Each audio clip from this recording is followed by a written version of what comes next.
আজি এটা শিক্ষক দিৱস উপলক্ষে চমু ভাষণ লৈ আহিছোঁ। ইয়াত উপস্থিত থকা মুখ্য অতিথি, সন্মানীয় শিক্ষক, অভিভাৱক আৰু মোৰ সকলো বন্ধু-বান্ধৱলৈ মোৰ শুভেচ্ছা জ্ঞাপন কৰিলোঁ। শিক্ষক দিৱসৰ আন্তৰিক শুভেচ্ছা জ্ঞাপন কৰিলোঁ। আমি জনাত আমি সকলোৱে ইয়াত শিক্ষক দিৱস উদযাপন কৰিবলৈ সমবেত হৈছোঁ।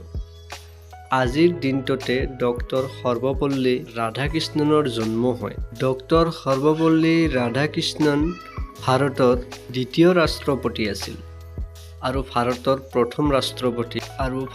প্ৰথম ৰাষ্ট্ৰপতি আছিল ডক্টৰ ৰাজেন্দ্ৰ প্ৰসাদ। ডক্টৰ সৰ্বপল্লী ৰাধাকৃষ্ণন এজন শিক্ষক আছিল। ছাত্ৰ-ছাত্ৰীৰ অনুৰোধত 1962 চনত তেওঁ দেশৰ ৰাষ্ট্ৰপতি পদত অধিষ্ঠিত হয়।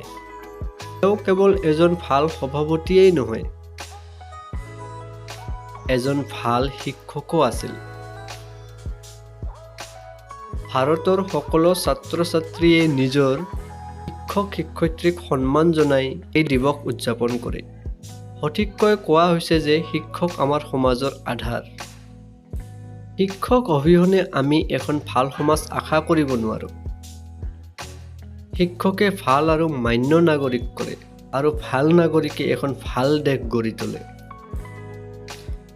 গতিকে বন্ধুসকল, আমি আমাৰ শিক্ষকসকলক সদায় সন্মান কৰা উচিত। ধন্যবাদ।